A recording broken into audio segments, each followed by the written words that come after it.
5 weeks ago, the earthquake struck Pakistan, and then it almost disappeared from our papers, from our television screens, from our minds. Perhaps it was just one natural disaster too many this year. But here's the aftershock. The situation there is worsening by the day. The death toll continues to rise. It's close to 90,000 now. 3 million people are still living without shelter, and a harsh winter is weeks away.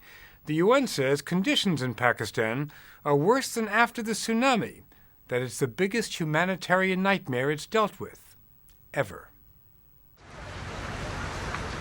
Even if you've read about the earthquake, even if you've seen the pictures, nothing can prepare you for being there. It's hard to imagine that all this happened in 2 minutes. The towns look like they'd been bombarded by a brutal air force for weeks. It's hard to believe that this happened 5 weeks ago. It could have been yesterday. Nothing has changed. Even the horizon is still strewn with rubble. There are sights which defy belief. Streets littered with clothing, sent up by charities and discarded by people. They don't need tattered shirts. They need shelter, food, water, medical care.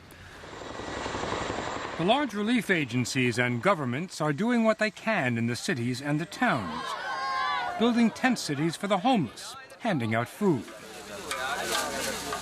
But go up into the mountains. That's not snow you're looking at. Half that mountain was simply sliced off. Helicopters drop food to villages, but there are no relief workers on the ground, except for, listen to this, 13 paramedics from New York City. They came to Pakistan with no backing or support or agenda except to help. They wound up in Pakistani Kashmir, a disputed territory of undisputed beauty. When they were dropped off here, Chris Summers was surprised to learn they were all alone. I can't believe we haven't seen anyone else in this valley. Yeah. There's such a need here. You know, and we're isolated here, so I don't really know what's happening in the rest of the country. But in this valley, Jhelum Valley, an enormous need. And how is it possible there's just us, 13 knuckleheads from New York here? Knuckleheads? This is Bin Laden country, dotted with training camps for jihadists, where Islam is at its most radical and America is seen as the enemy. But now, people were walking for miles to be treated by the Americans. Some 200 a day were making their way to the clinic, people who were being cared for the first time since the earthquake. Joe Connolly works at St. Vincent's Hospital in Midtown Manhattan. You're cleaning wounds of people who have infections, and if the infections aren't treated, they're not going to live. That's true. I mean, we're saving lives, many lives, every single day. As a paramedic in New York City, once in a while you have that direct influence on life and death. But here it's happening every half an hour, In New York, their job is to keep a patient alive and drive that ambulance to the nearest hospital. Here, there are no hospitals or ambulances. No stretchers either, except this one, which they made out of floorboards. Yeah, just hold some gauze here. I'm going to start irrigating it. Their clinic? A tent next to a military hospital which had been demolished. There was no running water and no electricity, so they were operating by flashlight. There's 2 layers. Yeah. There were tremors, aftershocks all the time. Yeah. Yasser Bashir Coker brought his little sister to the clinic. Had you ever seen Americans before you came here? No. No, first time. What was your impression? What did you think of the Americans? They are very cooperative, beautiful, and handsome. They're very beautiful, cooperative, and handsome, you say? Yeah. Nick Lobel Weiss works at New York's Roosevelt Hospital and was instrumental in putting together this group of beautiful and cooperative people. What is it about you that inspired you to come here under the most dangerous, primitive conditions? What do you think it is about you guys? Healthcare workers want to help people. And I think people, if sometimes, I think the Nick, difference... you keep saying that. Yeah. You keep saying that. Yeah. But 13 of you came from New York City. You've got no connection with Pakistan. You've never been here before. You don't know any Pakistanis. You came here, and hundreds of thousands of other people didn't even think about it. What is it about you guys? Maybe we're New Yorkers and we don't want to take no for an answer. Word of where they were and what they were doing was getting out, not only to Pakistanis needing care, but to relief organizations. Several sent people to help. So the New Yorkers decided it was time to move further on, to places where help had not arrived. The only way to go? A mule train, laden with supplies the paramedics had begged, borrowed, and pilfered from every stockpile they'd passed. We would go with them, further up the valley, into an area which has been forbidden to foreigners for the last 50 years. It is, in fact, a war zone, a rugged region close to the contested border between Pakistan and India. There were occasional remnants of a road, where it hadn't collapsed into the ravines, where it hadn't been buried by landslides. But you couldn't get anywhere on this road, at least not in a vehicle. After you, Nick. The fault lines seemed to be everywhere. God. The first town on the way, Chinari. There are survivors from Chinari, but there's no town. There's nothing left. The post office box is still open. It's still there. Look at this. They're cutting hair. The barber shop is open. Yep. More than 10,000 people perished around here, many of them children, crushed when their schools collapsed. The concrete blocks double as gravestones. There are still dead children underneath. With every step, another tale of tragedy. Entire families wiped out. I lost about 25 members in my 12 homes, just in the family of 12 homes. And the same story is everywhere. It's really, I don't know what kind of smoke signal needs to go up to know that this village is devastated. Smoke signals are being picked up in other parts of the country. The U.S. military has sent in badly needed helicopters. It set up a MASH unit in the worst-hit city and brought in Seabees to help in reconstruction.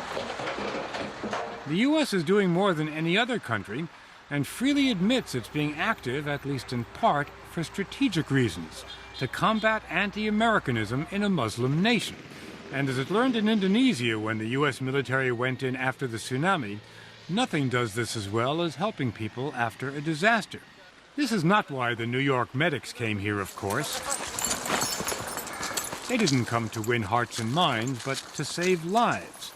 Hearts and minds just seem to follow. And that's fine with Steve Muth.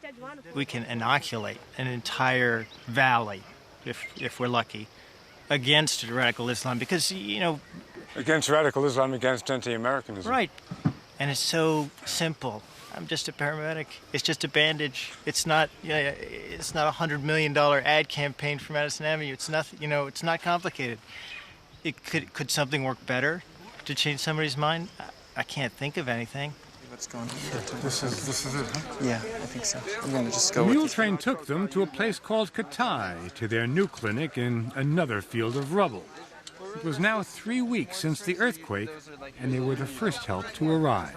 You should get some gloves on. They went to work right away on wounds, infections, gangrene, dysentery, pneumonia. There's already lots of pneumonia, and there will be a lot more now that winter's coming.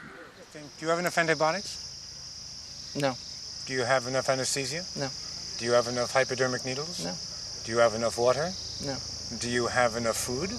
No.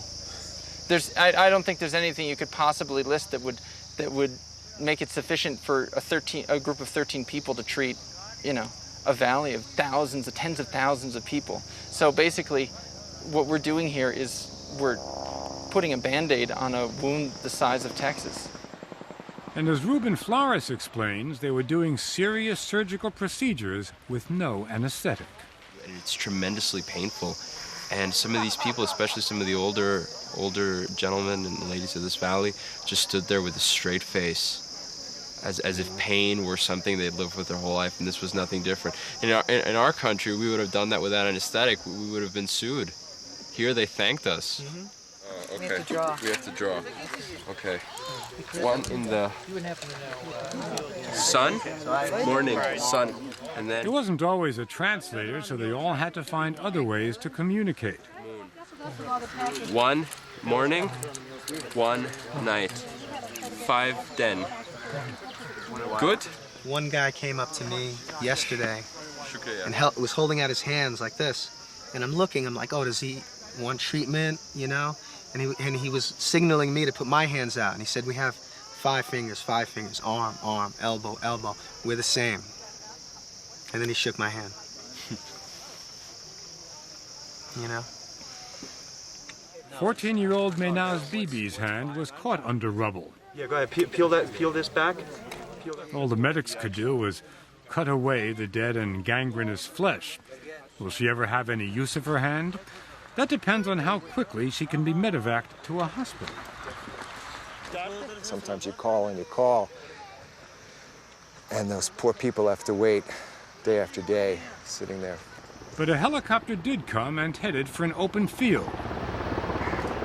They took her there on the run. But the chopper never landed. I mean, when's the next one? Next week? The only certainty is the next patient. There's always a next patient.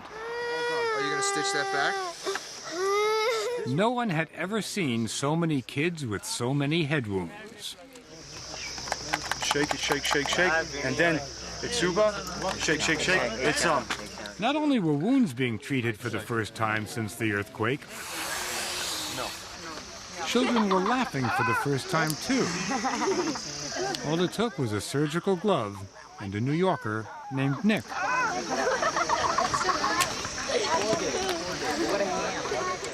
But then, an 18-month-old boy is brought into the emergency room. That's the space behind the blanket. Do another I.O. on his other side. See if we can get a better running I.O. and we can DC this side. His name is Nadim, and his father carried him down the mountain 5 hours. Nadim's mother had a heart attack and died when she saw their house collapse and kill 10 members of their family. And now, Nadim is dying. Let's just get him going. He has about an hour. 120. Let's do it. He'd hardly eaten since the earthquake. He has double pneumonia and is dangerously dehydrated. The only hope is to get some fluid into him quickly and to get the Pakistani army to send in a chopper. We need to get him out of here. He's completely unresponsive. He's not responding anymore. They can't find a vein, so they have to inject the drip directly into his shin bones. No. First, try and aspirate. Phil, I'm pushing this in. It's too big, man. You're going to screw up his bone. If you won't screw up his bones. Nothing. Squeeze no, it in. wait, it's going in. Okay, you're in. Let's get a little D5 saline. And then, a sign of life. Look at him up in his eyes now. Yeah, he's lifting his leg. Yeah. Yeah. There we go. He's crying. You've never been so happy to see a kid cry. Yeah. You won't be able to squeeze. Amazing. Watch his arm here. I mean, we thought he was about to die. Yeah, but now he's crying, and that's good. And things may get even better. A chopper. But will it land? Joe will stop him. He'll jump on that skid if needed be. It does. And the medics hand the boy over to his father. You give him back his son. His son's going to be fine. You can see it in their eyes. They're not going to forget you. Then they're not going to forget you're from where you're from. It'll be 2 generations. They'll still be saying, you know, when you were a kid, it was the Americans that came after the earthquake. They won't forget.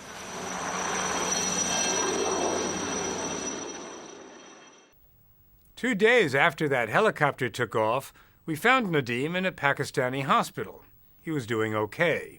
We also learned that Menaz Bibi, the girl who'd been left behind, was picked up eventually and taken to a hospital as well. But what happens next? Will they go back to their mountain villages for the winter? Probably. Will there even be tents for them there? Maybe, if they're lucky.